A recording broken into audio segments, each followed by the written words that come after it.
Hi everyone, I'm Dr.Animaction. Welcome to another episode of my Deep Dive series, where I take a look at the details behind various animated shows from the 80s and 90s. I'm always open to requests, so if there's anything specific you'd like to see in this series, then drop it in the comments. I can't promise when I'll get to it, but I'll definitely add it to my list. Anyway, today I thought I'd go with something super obscure. In fact, I didn't even know that this show existed before someone mentioned it in the comments on one of the animated 80s videos. The series is called Powermasters, a semi-lost show from 1987. This isn't the special request I was talking about in the last video, as I've decided to delay that one a little further. It kind of clashed with current events. Instead, let's look at this all but forgotten, not quite classic, and see what the Powermasters was all about. Oh, and special thanks should go out to fellow YouTuber Professor Doc for posting the only recovered bits of this series that I could find available. A courageous band of heroes, the Powermasters, to protect humanity against overwhelming... Alright, so this story focuses on the aftermath of an alien invasion in 2088 by a group called the Ergs, looking for gold to make some other element called auric deuterium, or death gold, if you prefer. This stuff knocks out power all over Earth. I don't know what kind of power, just general power. The Powermasters are a team of special operatives consisting of humans and fusionoids, their sentient talking war zambonis, that were assembled to fight the alien menace using their mighty fusion generators. Deploying from their home base in statue of Liberrush Morty, they resist the forces of the robotic Commander Dax and Red-Eye with their robo-warriors atop similarly shaped and powered vehicles, deploying from the powerful command ship Dark Constellation. As is usually the case in these types of shows, Dax is also supported by human allies looking for a share of the gold, led by the evil Baron something or other. Admittedly, I only know this much about the show because Peter Cullen told me about it in the intro. Good thing for those 80s story recaps. The Powermasters represent the best humanity has to offer, pulled from the ranks of various Earth militaries. They're led by Second Lieutenant Lucky Cooper, which is always a bad sign. You should never put a second lieutenant in charge.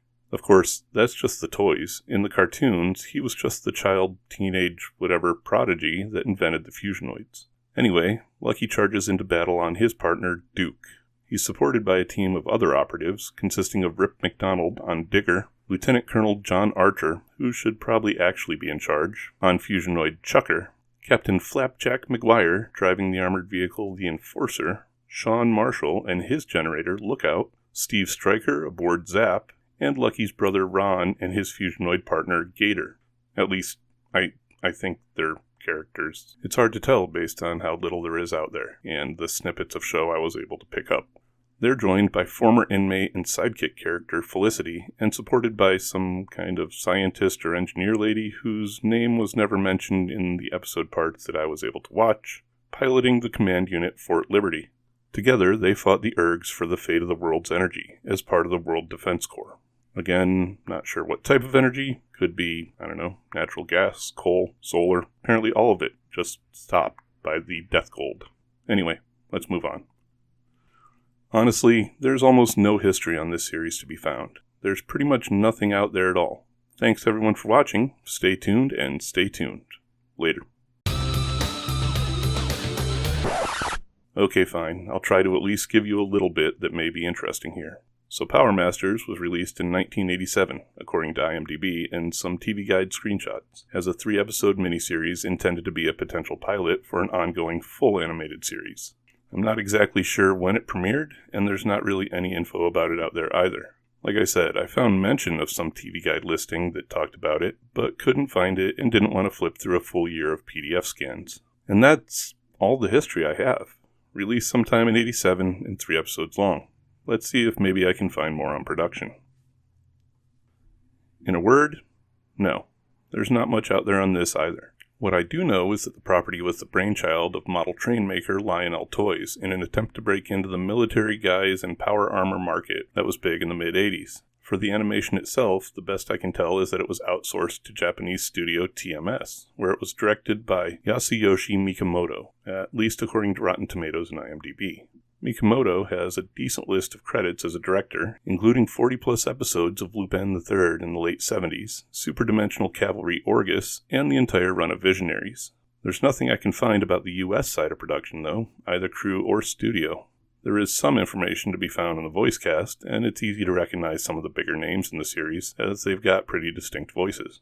IMDb lists Optimus Prime himself, Peter Cullen, as the series narrator, and he also voiced a couple of the other characters. Michael Bell, perhaps best known for his role as G.I. Joe's Duke, was a part of the cast, but he only got listed as additional voices, as was Roscoe Lee Brown, who was a name you may not recognize, but a face you probably will.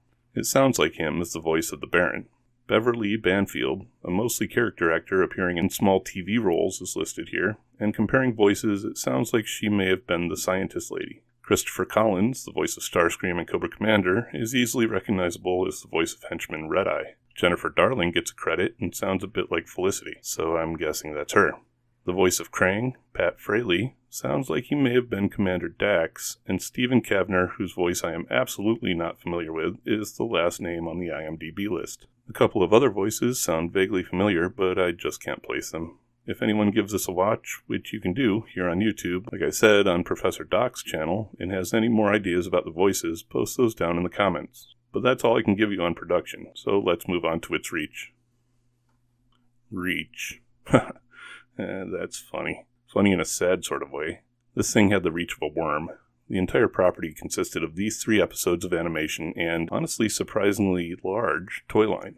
It looks like there was also a series of mini-comics that came as pack-ins with the toys. The toy line seems to have consisted of a trio of larger vehicles and 6 smaller, carded human or erg and fusionoid packs. There also looks like at least one figure pack that doesn't include the fusionoids as well. The toys don't seem to follow the exact plot of the cartoon, though, with the figures and their file cards indicating more of that earlier mentioned militaristic design.